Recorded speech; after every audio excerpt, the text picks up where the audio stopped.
बिस्मिल्लाहिर्रहमानिर्रहीम, अस्सलाम वालेकुम नाज़रीन। आप यूट्यूब चैनल देख रहे हैं, मैं इमरान खान हूँ। सबसे पहले एक खबर है जो कमर मेकन साहब ने उसको रिपोर्ट किया है। जर्नलिस्ट हैं, इस्लामाबाद से रिपोर्ट करते हैं। मैं एज इट इज़ आपको पढ़ के सुना देता हूँ। उन्होंने ट्वीट किया कि इमरान खान के लिए अलग कानून। ज़राए के मुताबिक पीर से कल शाम तक अडयाला जेल में मौजूद तकरीबन 7,000 से ज़ायद कैदियों को ईद की वजह से अपने तमाम दोस्तों, प्यारों और फैमिली मेम्बरान से मिलने की खुसूसी इजाज़त थी और तकरीबन तमाम कैदियों जिनसे मुलाकात के लिए मुलाकाती आए उनकी मुलाकातें करवाई गई हैं, सिवाय इमरान खान और बुशरा बीबी के। हर ईद पर एक रवायती प्लान के तहत खुसूसी मुलाकातें करवाई जाती हैं, लेकिन हालात की सितम ज़रीफ़ी कहें या कब्जा माफिया हुक्मरानों की बेहिसी, इमरान खान को ईद के लिए भी अपनी फैमिली से मिलने की इजाज़त नहीं दी गई। फैमिली ने खुसूसी मुलाकात की अर्जी डाल रखी है, लेकिन मुलाकात की इजाज़त मिलती नजर नहीं आ रही। ये कमर मेकन साहब हैं, उन्होंने ये रिपोर्ट किया था। ईद, वैसे पाकिस्तानियों को ईद मुबारक। आज ईद की सुबह है पाकिस्तान में और आप सारे ईद मना रहे हैं, लेकिन ईद की असल मुबारकबाद जो देनी चाहिए वो तो शुगर माफिया को देनी चाहिए पाकिस्तान में। ये जो हुकूमत बनी है ना पीडीएम की, ये शुगर चोर, चीनी चोर के नारे लगाते थे, फिर जितने भी चीनी वाले लोग हैं वो सारे इनकी हुकूमत में शामिल हो गए। यानी जितने शुगर मिल मालिकान हैं या शुगर माफिया आप कह लें उनको, ये ज्यादातर लोग सियासतदान हैं, सियासतदानों की मिले, उनके रिश्तेदारों की मिले, और यही इक्तदार में रहते हैं किसी ना किसी सूरत में। मुख्तलिफ पोलिटिकल पार्टी के अंदर ये अपने बंदे रखते हैं। जब भी कोई पार्टी इक्तदार में आती है तो ये अपने मफाद के खिलाफ कोई भी कानून पास नहीं होने देते। गन्ने के किसानों का ये इस्तेहसाल करते हैं, चीनी की कीमतें ये मोनोपोली के जरिए से खुद तय करते हैं और ये बहुत मुनाफा कमाते हैं। अभी इस रमजान में इन्होंने कितना मुनाफा कमाया था ये आप देखें। 2021 का एक डाटा है, वो ये बताता है कि एक पाकिस्तानी औसतन जो चीनी इस्तेमाल करता है एक साल में, वो लगभग 26 किलो है पूरे साल के अंदर, 365 दिनों के अंदर, ये एवरेज है। अच्छा, इसमें जो चीनी की पैदावार पाकिस्तान में हुई है मौजूदा साल में 2024-25 के सीजन में, वो 680 करोड़ किलोग्राम बताई जा रही है। यानी आप ये 6.8 मिलियन टन है, 6.8 मिलियन टन जो है वो चीनी की पैदावार है 2024-25 में। और इसमें से जो 160 करोड़ चीनी है, लगभग 150-160 करोड़ चीनी वो रमजान मुबारक में बिक गई है। रमजान में लोग चीनी बहुत ज्यादा खरीदते हैं और एक्स्ट्रा खरीदते हैं, इस्तेमाल भी ज्यादा होता है रमजान मुबारक में। तो रमजान एक ऐसा सीजन होता है, जैसे कि टेक्सटाइल वालों का, कपड़ों वालों का सीजन है कि जनाब दोनों ईदों के ऊपर उनका कपड़ा बिक जाता है। जैसे जानवर बेचने वाले जो है, मवेशी बेचने वाले, उनका बकरा ईद के ऊपर उनकी बकरियां, उनके जो है उनके जानवर बिकते हैं, बैल बिकते हैं, उनके ऊंट बिकते हैं, तो उनका वो सीजन होता है। तो हर एक का शादियों का सीजन होता है, वहां पे बहुत सारी चीजें बिकती हैं, शादी हालों का एक सीजन होता है। इसी तरह जो शुगर मिल माफिया है उसका भी एक सीजन है, और ये रमजान मुबारक इनका सीजन होता है। होना तो ये चाहिए कि चीजों की कीमतें कंट्रोल की जाए, हुकूमत ने दावे किए थे, लेकिन कम से कम 30 रुपए फी किलोग्राम चूना लगाया गया है। इन्होंने कितनी चीनी बेची ये मैं आपको बताता हूं। 160 यानी तकरीबन कोई 20% चीनी जो इस्तेमाल करते हैं ना पाकिस्तानी, वो इस एक महीने में इस्तेमाल करते हैं। बाकी जो 80% है ऑलमोस्ट, उसको पूरे साल में इस्तेमाल करते हैं। ये मैं मोहतात फिगर आपको बता रहा हूं। बात डेटा ऐसे हैं, कुछ डेटा मिले हैं, वो ये कहते हैं कि जी दावा किया गया उनमें कि शायद 20% से भी ज्यादा चीनी इस एक महीने में इस्तेमाल होती है। लेकिन हम मोहतात चलते हैं, चलिए 20% आप लगा लें, तो लगभग कोई 150 करोड़ किलोग्राम चीनी जो है वो इस्तेमाल की गई है यहां रमजान मुबारक में। और अगर आप 30 रुपए 35 रुपए का जो चूना लगाया गया फी किलोग्राम पे, उसको अगर शामिल करें तो लगभग 5,000 करोड़ जेबों में गए हैं शुगर मिल माफिया की। आप अंदाजा करें तो फिर ईद मुबारक तो इनको कहनी चाहिए कि शुगर मिल माफिया जो है, मौजें तो इनकी लगी हुई हैं, पैसा तो इन्होंने बनाया है, ईदी तो आवाम से इन्होंने इकट्ठी की और हुकूमत ने आंखें बंद रखी है। हुकूमत ने बस एक दफा कह दिया यार 164 पे फिक्स कर देते हैं, 130 से उठा के 130-140 पे बिकनी चाहिए थी मैक्सिमम, 164 पे इन्होंने फिक्स करवा दी। वो वहां पे भी नहीं बिकी, वो 180 में बिकती रही है। यानी जो असल चूना है वो 40 रुपए से भी ऊपर लगता रहा है। लेकिन मोहतात अंदाजा भी आप लगाएं तो 5,000 करोड़ का चूना पाकिस्तानियों को लगाया शुगर मिल माफियाज ने, और ये वो हुकूमत है जो कहती थी चीनी चोर। तो आज चीनी चोर कौन है? और पाकिस्तान का मीडिया पे बात ही नहीं कर रहा। इमरान खान के दौर में चीनी की कीमत 5 रुपए किलो बढ़ गई थी, इन्होंने नाच नाच के घुंघरू तोड़ दिए, तबैयां फेर दी। इन्होंने कहा जी पता नहीं क्या हो गया, पाकिस्तानी भूखे मर गए, सब तबाह हो गया, क्या बनेगा पाकिस्तान का, हर चीज बर्बाद होगी पाकिस्तान की, कुछ नहीं बचा पाकिस्तान के अंदर। ये वो कह रहे थे जब इमरान खान के दौर में 5 रुपए किलो चीनी बढ़ जाती थी या 2 रुपए लीटर पेट्रोल बढ़ जाता था। और अब क्या हो रहा है? अब तो जनाब लंबे चूने लग रहे हैं, अब तो लुटमार जारी है। लेकिन मीडिया जो है उसकी सर पे जो है ना, उसके कानों पे जूं तक नहीं रेंग रही। मीडिया कुछ भी करने के मूड में नहीं है। वजह यह है कि मीडिया को भी पैसा दिया जा रहा है, खुल खिला के पैसा दिया जा रहा है। बहरहाल ये उनको मुबारकबाद देनी चाहिए। और इस पे मिफ्ता इस्माइल साहब का एक स्टेटमेंट बड़ा इंटरेस्टिंग। इमरान खान के दौर में जब 3.5 साल में चीनी 70 रुपए से 90 रुपए तक हुई तो शहबाज शरीफ बहुत नाराज हुए और इमरान खान को कहा कि आप माफिया के जरिए असर आकर चीनी महंगी कर रहे हैं। अब चीनी 115 रुपए से 180 रुपए पर चली गई है, मगर शहबाज शरीफ का वो गुस्सा अब न जाने कहां चला गया। गुस्सा बड़ा सियाना है, गुस्सा जो है वो मुखालिफ पे आता है। अवाम के लिए तो कोई गुस्सा करता ही नहीं है ना, अवाम के लिए तो कुछ सोचता ही नहीं है। और ये जो बड़े दुखी और दर्द दिल के साथ कहते थे 70 रुपए लीटर पेट्रोल बेचना चाहिए, वो 70 रुपए लीटर से ज्यादा तो ले भी ले रहे हैं। सिर्फ पेट्रोल 70 में बेचना तो बहुत दूर की बात है, जो पेट्रोलियम मसनूआत के ऊपर टैक्सेस है वो 100 रुपए से ऊपर है। जिन्होंने 70 रुपए लीटर पेट्रोल बेचना था उनके टैक्सेस भी 100 रुपए से ऊपर है। जिन्होंने 300 यूनिट तक बिजली फ्री देनी थी हर पाकिस्तानी को, वो बिजली की कीमत 4 गुना करने के बाद अभी मजीद तरीके सोच रहे हैं कि और महंगी कैसे करें। और कौम के ऊपर एहसान क्या चढ़ाया IMF से मुज़ाकरात करके कि जी 1 रुपया यूनिट हमने सस्ता कर दिया। और कहते हैं हम आईपीपीएस के साथ बातचीत कर रहे हैं कि ये जो महंगे मुआहदे हो गए थे इसके अंदर नजरसानी करें। भैया महंगे मुआहदे किए किसने थे? इनमें बेशतर मुआहदे इन्हीं हुक्मरानों ने किए थे। यही पीपल्स पार्टी और पीएमएलएन, इन दोनों की हुकूमतें थी और ये धड़ाधड़ आईपीपीएस के साथ महंगे तरीन और दुनिया के गलत तरीन मुआहदे कर रहे थे, जिनका खुमियाजा आज पूरी कौम भुगत रही है। आप 1 यूनिट बिजली इस्तेमाल करते हैं, आप 3 यूनिट बिजली का पैसा देते हैं। आपके पूरे खित्ते के अंदर कहीं पे भी बिजली इतनी महंगी नहीं है जितनी पाकिस्तान के अंदर महंगी है। आपकी इंडस्ट्री बंद हो रही है, आप घर में बिजली इस्तेमाल करते हुए डरते हैं। और अभी जो बिजली के बिल आपको आएंगे, जब ये गर्मियां शुरू हो रही हैं, मामला आगे बढ़ेगा, तो आपको लग पता जाएगा कि इन्होंने पाकिस्तानियों के साथ किया क्या है, कितनी ज्यादती की इन्होंने पाकिस्तानियों के साथ। खुद ही पहले गलत मुआहदे किए और अब खबरें चलाते हैं जी हम उनके साथ बातचीत कर रहे हैं। सजा देनी चाहिए उन सारे लोगों को जिन्होंने पाकिस्तान को इस जंजाल में फंसाया है। इतनी बिजली पैदा करने की क्या जरूरत थी जितनी आप इस्तेमाल ही नहीं कर सकते थे? ये फजूल खर्ची नहीं है, ये एक्चुअली इसके पीछे का जो गेम है वो कमीशन है जो बड़े बड़े लोग खा जाते हैं कि जनाब इसके अंदर आप इतना पैसा कमाएंगे, इतना पैसा आप हमें देंगे, हम इतना पैसा अपनी जेब में डालेंगे। हमारा कौन सा घर से जा रहा है? कौम का पैसा है, लुटमार कर लो। तो ये लुटमार हुई है जी पाकिस्तान के साथ। इमरान खान इस लुटमार में हिस्सेदार नहीं बना, तो चाहे वो शुगर मिल माफिया था, चाहे वो आईपीपीएस माफिया था, पाकिस्तान के सारे माफिया इकट्ठे होकर उसको पड़ गए, लेकिन पाकिस्तान की अवाम इमरान खान के साथ खड़ी हो गई। अब नाज़रीन, जो ये अमेरिका से खबरें आ रही है ना, मैंने इसमें कुछ और तहकीकात भी की हैं। पाकिस्तान की एस्टेब्लिशमेंट ने क्यों बात की ओवरसीज पाकिस्तानियों से कि आप टेम्परेचर को डाउन करें?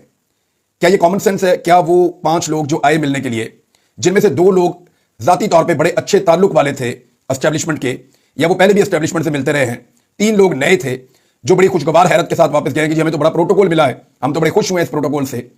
सवाल यह पैदा होता है कि यह मुलाकात जो की गई है इसका मकसद क्या है? एस्टेब्लिशमेंट उनसे चाहती क्या थी, या वो एस्टेब्लिशमेंट को क्या दे सकते हैं? देखिए, एस्टेब्लिशमेंट ने अगर टेम्परेचर डाउन करना है तो इमरान खान किसका कैदी है? इमरान खान तो किसी सियासी जमात का कैदी तो नहीं है, कानून का या अदालत का कैदी तो नहीं है, वो तो पाकिस्तान की मिलिट्री एस्टेब्लिशमेंट का कैदी है। वो तो उसकी लड़ाई एस्टेब्लिशमेंट के साथ चल रही है, इस वजह से वो जेल काट रहा है। तो जाए जाके इमरान खान से बात करेंगे टेम्परेचर डाउन करना है, हो सकता है वो टेम्परेचर डाउन कर दे। और अगर इमरान खान टेम्परेचर डाउन नहीं करता तो जो करोड़ों लोग उसके साथ खड़े हैं वो क्यों डाउन करेंगे? देखिए, इसको आप समझें, ये इमरान खान की सपोर्ट छीनने की कोशिश थी और कुछ नहीं था। मुज़ाकरात में जिन लोगों को बुलाया गया उन्हें बताया गया कि इमरान खान अच्छा आदमी नहीं है, उन्हें ब्रीफिंग दी गई कि इमरान खान ने इकोनॉमी तबाह कर दी थी। हालांकि उस दौर में 6% से हम ग्रो कर रहे थे और अब हम कभी माइनस पे होते हैं, कभी बड़ी मुश्किल से 1 पे पहुंचते हैं। उस दौर के अंदर इंडस्ट्री फुल बूम पे चल रही थी, आपको फैसलाबाद में वर्कर नहीं मिल रहे थे। आज एक खबर मैं आपको देता हूं, यहीं पे दे देता हूं, बल्कि खबर पहले आपको देता हूं फिर आगे बढ़ते हैं। ये एक्सप्रेस न्यूज की खबर है, देखें आप। गलत पॉलिसियों की वजह से टेक्सटाइल स्पिनिंग मिलें बंद होने का खदशा।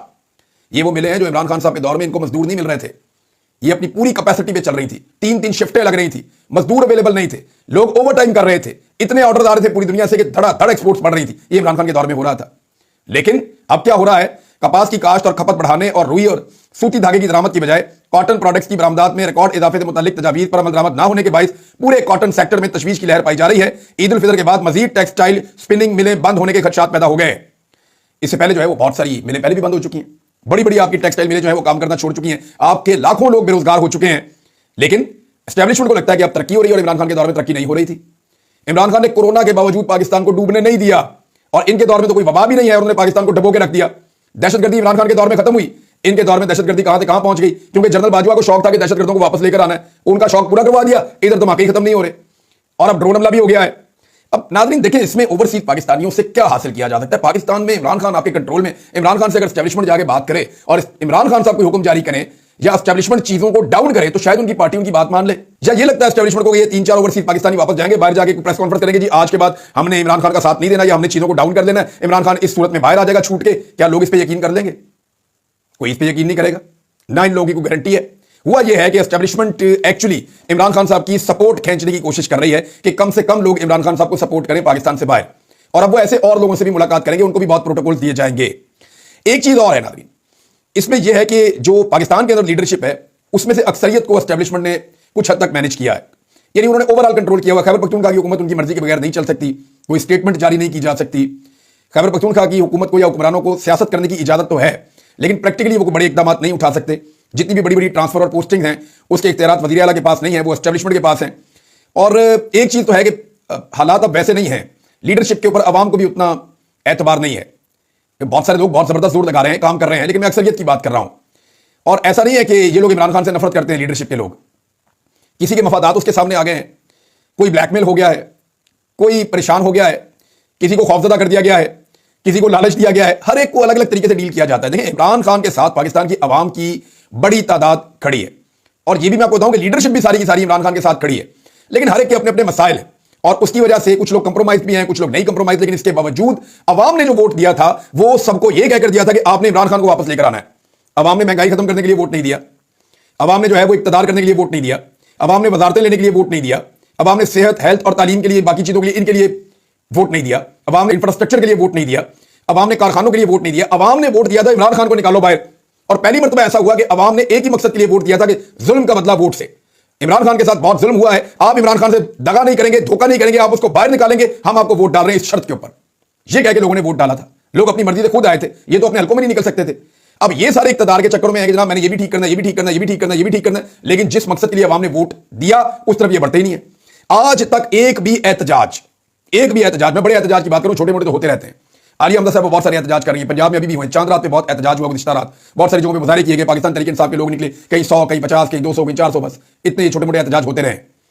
लेकिन बात यह है कि आज तक कोई भी एक बड़ी तहरीक या बड़ा एहतजाज पाकिस्तान तहरीक इंसाफ ने किया हो अपने से, इमरान खान के हुक्म के बगैर, तो मैं मान लूं कि यह क़यादत इमरान खान को बाहर निकालना चाहती है।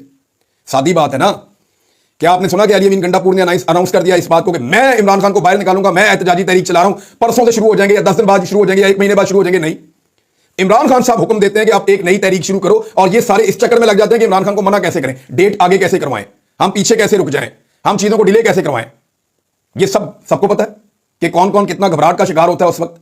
और बाद में ताने दिए जाते हैं जी मैंने इतने पैसे खर्च कर दिए, मैंने जेब से अपनी जमीन बेच के पैसे खर्च कर दिए, मैं जनाब वहां से जो है वो लेकर आ गया, मैंने वकीलों के पैसे दे दिए। किसी ने कोई पैसे नहीं दिए, ये बहुत बड़ी फंडिंग है और ये मामला खुलेंगे आने वाले दिनों में। मेरे पास 2-3 ऐसे जर्नलिस्ट ने राब्ता किया खैबर पख्तूनख्वा से और पंजाब से, जिन्होंने बताया कि काफी अच्छी खासी फंडिंग होती है, पाकिस्तान तहरीक इंसाफ को लोग करते हैं, और वो लोग ये बताते भी है कि जी हम फंडिंग कर रहे हैं for the sake of this country. तो कोई ये दावा ना करे कि वो अपनी जेब से कर रहा है। यही दावा अलीम खान करता था। मैं आपको लिख के देने के लिए तैयार हूं। मुझे डॉक्टर शाहिद साहब ने यह बात बताई, जिनका इंतकाल हो गया था, इकरा अस्पताल वाले, उनके बेटे ने उनका कत्ल करवा दिया था। तो डॉक्टर शाहिद साहब ने मुझे बताया था कि अलीम खान साहब सच नहीं बोलते इमरान साहब। मैंने कहा जी क्यों? कहते जी इतनी करोड़ों की फंडिंग तो मैंने दी है, फलां ने इतनी दी है। उन्होंने एक लिस्ट निकाल के मेरे सामने रख दी।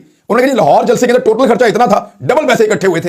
अब हमें आप ये बताएं कि ये सारा कुछ अलीम खान साहब ने किया था, तो वो जो डबल पैसे इकट्ठे हुए थे वो कहां गए? तो ये अपने खाते में डालना बड़ा आसान होता है। जब अलीम खान साहब कहते थे सारा खर्चा मैं किया है, सारा खर्चा मैं किया है। नहीं सर, पाकिस्तान तहरीक इंसाफ बहुत मकबूल पार्टी है, उसके खर्चे के लिए बेशुमार फंडिंग होती है और उस जमात के लोग देते हैं फंडिंग, उस पार्टी के जो वर्कर्स हैं वो भी फंडिंग देते हैं, पैसा देते हैं।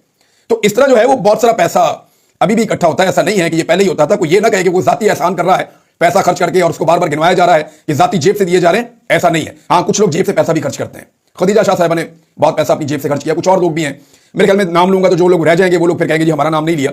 एक पूरी लंबी लिस्ट है जो लोग पैसा अपनी जेब से भी खर्च करते हैं। अब नाज़रीन, ये खुद से तो उन्होंने कोई एहतजाज किया नहीं और एस्टेब्लिशमेंट इसको मैनेज कर रही है। ये जो कहानी आ रही है महीने बाद, 35 दिन बाद इमरान खान साहब निकल के बाहर आ जाएंगे, ट्रक की बत्ती है। कौम इस बात को समझे, एस्टेब्लिशमेंट कभी भी ऐसा हुक्मरान इस मुल्क में नहीं आने देगी जो उनके मफादात के खिलाफ होगा या उनके इक्तदार को चैलेंज करेगा। इस मुल्क में पाकिस्तान बनने से बाद से लेकर अब तक एस्टेब्लिशमेंट बराह रास्त इक्तदार के अंदर मौजूद है। पहले दिन से लेकर आज तक इक्तदार का कोई हिस्सा एस्टेब्लिशमेंट ने किसी सियासतदान को नहीं दिया, वो पूरी तरह से अपनी ग्रिप में उन्होंने रखा हुआ है। जो सियासतदान ये चाहता है कि इस इक्तदार के अंदर वो भी हिस्सेदार बन जाए या वो भी फैसले करे इस मुल्क के हवाले से, उसको एस्टेब्लिशमेंट निशानी इबरत बना देती है। हमारे सामने 1 दर्जन के करीब लोगों की मिसालें मौजूद हैं। तो अब इमरान खान को क्यों एस्टेब्लिशमेंट निकालकर बाहर लेकर आएगी? क्या इमरान खान से कोई डील हो रही है, कोई बातचीत हो रही है? वो तो कहता मैं नहीं झुकूंगा। तो ये 4 ओवरसीज पाकिस्तानियों को 5 लोगों को बुलवा के, जिनमें से 2 उनके अपने हैं, तो ये मामला तय कर देंगे? ऐसा नहीं हो सकता, ऐसा होना भी नहीं है। तो किसी ट्रक की बत्ती के पीछे लगने से बेहतर है कि आप अपनी जिद्दोजहद जारी रखें। खासतौर पर जो ओवरसीज पाकिस्तानी है, इसमें पाकिस्तान तहरीक इंसाफ को भी अनाउंसमेंट करनी चाहिए, खुल के बात करनी चाहिए, क्योंकि इमरान खान साहब से जब उनकी फैमिली मिलेगी या वकील मिलेंगे, उनके सामने सिचुएशन रखी जाएगी, तो वो बता पाएंगे कि एक्चुअली क्या हो रहा है। और मुझे अच्छी तरह पता है कि कॉमन सेंस ये कहती है कि इमरान खान साहब साफ ये कहेंगे कि जनाब कोई मुज़ाकरात नहीं हो रहे, कोई चीज़ नहीं हो रही, आप लोग जहां जहां पे है अपना एहतजाज करें पुरअमन तौर पर और एक तहरीक जो है उसको आगे बढ़ाएं। अब क्योंकि इमरान खान साहब ईद के बाद एक बड़ा मोमेंटम बनता हुआ देख रहे हैं, वो बनाना चाहते हैं, तो एस्टेब्लिशमेंट उसको तोड़ने के लिए अपना रोल प्ले कर रही है। एस्टेब्लिशमेंट को लगता है कि अगर अमेरिका से दबाव कम हो जाता है, करारदाद वाले मामला या दीगर मामला, या वहां जो एक खतबाजी हो रही है, क्योंकि मुझे अच्छी तरह पता है कि एक लेटर ओवरसीज पाकिस्तानी शुरू करवाना चाहते थे जिसपे सेनेटर्स के साइन करवाने थे, तो वहां पे ही जानबूझकर पाकिस्तान तहरीक इंसाफ से ही ताल्लुक रखने वाली शख्सियात ने, जो एस्टेब्लिशमेंट से भी राब्ते में है, उन्होंने इस सिलसिले को रुकवाया। जो प्रेशर अमेरिका से पड़ सकता है पाकिस्तान के मौजूदा रजीम के ऊपर कि आप ये जुल्म और फसाहियत बंद करें और गैर कानूनी गिरफ्तारियां बंद करें, वो प्रेशर ओवरसीज पाकिस्तानियों ने हैंडल किया पाकिस्तान की एस्टेब्लिशमेंट की मंशा के मुताबिक और सर्व किया पाकिस्तान की एस्टेब्लिशमेंट को। वो मुंह से दिन रात इनको बुरा कहते हैं, लेकिन बीच में ऐसे लोग हैं जो कंप्रोमाइज्ड हैं और अब वो आहिस्ता आहिस्ता सामने आ रहे हैं। शहबाज गिल साहब ने नाम नहीं लिया, तो शहबाज गिल साहब का हम इंतजार करेंगे कि वो कब नाम लेंगे, क्योंकि गिल साहब बहुत सियाणे हैं। गिल साहब अपने ताल्लुकात ठीक रखते हैं और दूसरों को खबरें देते हैं। तो गिल साहब को चाहिए कि अब वो जो है नाम लें और बताएं कि किसने क्या किया है, क्योंकि उनके ऊपर ये बोझ भी है कि वो इमरान खान साहब के साथी हैं और अगर कोई गद्दारी कर रहा है या इमरान खान के कॉज को नुकसान पहुंचा रहा है तो शहबाज गिल साहब को नाम बताना चाहिए, और जरूर नाम बताना चाहिए, ताकि कौम को पता चले कि गिल साहब के बकौल इमरान खान साहब को और उनके कॉज को कौन नुकसान पहुंचा रहा है। और ये बात ठीक है, ये गिल साहब झूठ नहीं बोल रहे, नुकसान तो पहुंचाया जा रहा है और अब से नहीं है, बड़े लंबे अरसे से नुकसान पहुंचाया जा रहा है। नाज़रीन, एक और बयानिया लॉन्च किया गया नवाज शरीफ साहब के बारे में कि 2024 के इलेक्शन में नवाज शरीफ इस बात के लिए कायल नहीं थे कि वो इक्तदार में आए। ये जनाब मुश्ताक मिनहाज साहब हैं, ये नवाज शरीफ साहब के बहुत करीब हैं, ये आज़ाद कश्मीर हुकूमत का हिस्सा भी रहे हैं, इंफॉर्मेशन मिनिस्टर, और इनके दौर में इन्होंने एक दफा भी प्रेस क्लब ये नहीं गए। मियाँ साहब के बड़े अच्छे साथी हैं और जर्नलिस्ट भी बन जाते हैं वक्त आने पे, इलेक्शन भी लड़ लेते हैं वक्त आने पे। तो उन्होंने कहा जी नवाज शरीफ 2024 के इलेक्शन के बाद मरकज में हुकूमत बनाने के कायल नहीं थे, लेकिन जब उन्होंने सख्ती से इनकार किया तो मुश्किल शुरू हो गई। मुश्ताक मिनहास, अंदाजा करें आप कि नवाज शरीफ साहब कायल नहीं थे। और भाई नवाज शरीफ साहब कायल नहीं थे तो यास्मीन राशिद की सीट छीनने के लिए आधी रात को आरओ क्यों तब्दील करवाया? नवाज शरीफ साहब अच्छी तरह जानते हैं कि वो दोनों नशिस्तों से इलेक्शन हार गए हैं, तो उन्होंने हारी हुई नशिस्त लेना कबूल क्यों किया? उन्हें पता है कि उनकी बहन और भाई और उनका भतीजा ये सारे लाहौर से इलेक्शन हार चुके हैं, तो हारे हुए इलेक्शन के अंदर उन्होंने जाली फॉर्म 47 क्यों लिए? ये तो बड़ा आसान था, डंडे के दौर के ऊपर नवाज शरीफ साहब को इख्तियार पे बैठाया गया। भाई ये लंदन से डील करके आए थे कि मेरी बेटी को वज़ीर आला पंजाब बना दो और वफाक में हमारी हुकूमत होनी चाहिए, और उन्होंने बाद में कहा कि मियां साहब आपका तो बेड़े गर्क हो गया सियासत में, आपको चौथी दफा वज़ीर आज़म कैसे बना दें? ये आपके भाई को हम बना लेते हैं, ये ज्यादा अच्छा खिदमत करता है, लिहाजा मियां साहब के भाई को जो है वो वज़ीर आज़म बना दिया गया। और अब ये दुखड़े सुना रहे हैं दुखी आत्मा बनकर कि जनाब मियां साहब तो हुकूमत लेना नहीं चाहते थे, मियां साहब हुकूमत के लिए मरे जा रहे थे। एक बयानिया और नाज़रीन जो काला पीला चैनल है उसके ऊपर लगाए जा रहे हैं, काले चैनल के ऊपर। काले चैनल ने एक और चैनल भी लॉन्च कर दिया है, वो कहते हैं जी हमारे चैनल अब चलेंगे, सारों के चैनल बंद कर दो, एस्टेब्लिशमेंट हर चीज पे कंट्रोल कर रही है। मारिन बलोच के वालिद के बारे में कहा जा रहा है जी बीएलए का दहशतगर्द था। अब ये हनीफ अब्बासी साहब ने दावा कर दिया ये कि मारिन बलोच के वालिद बीएलए के दहशतगर्द थे। मेरा सवाल यह है कि किस अदालत में उनके ऊपर मुकदमा चला, कौन सी जंग में वो मारे गए, कौन से ऑपरेशन के अंदर उनको कत्ल किया गया, या कौन सा एफआईआर जो मुकदमा उनके ऊपर दर्ज किया गया और भाई उसको जबरी तौर पर लापता किया गया, उसकी लाश मिल गई। ये कहां का इंसाफ है? हनीफ अब्बासी साहब, आपको अगर उठा लिया जाए, आपके किसी घर वाले को उठा लिया जाए और किसी इख्तिलाफ की बुनियाद पर उठा लिया जाए और बाद में आपकी लाश मिले और यह कह दिया जाए कि जनाब आप रॉ के एजेंट थे, या आप बीएलए के दहशतगर्द थे, या आप टीटीपी के दहशतगर्द थे, तो साबित करता रहे सारी जिंदगी आपका खानदान। आपके ऊपर तो अदालत में केस ही कोई नहीं चला, एफआईआर ही कोई नहीं हुई। तो ये आपने कानून के मुताबिक चीजें करनी होती है। पाकिस्तान एक रियासत है जिसने कानून के मुताबिक चलना है। ये मुल्क फिल्मों के ऊपर और ड्रामों के ऊपर नहीं चलेगा। ये मुल्क जो है वो रूल ऑफ लॉ के मुताबिक चलेगा और रूल ऑफ लॉ इस मुल्क में आएगा। ये जो लोग समझ रहे हैं ना कि वो बहुत ताकतवर हैं, वो रब्बुल इज्जत से ताकतवर नहीं है। ये जो लोग समझ रहे हैं ना उनका इस मुल्क पे कंट्रोल है, तो ये कंट्रोल हमेशा नहीं रहना। ये अवाम ये कंट्रोल छीन लेंगे, और मुझे इस बात का इतना ही यकीन है जैसे आज ईद का दिन है। अब तक के लिए इतना ही, अपना ख्याल रखिएगा, अपने चैनल का भी। अल्लाह हाफिज़।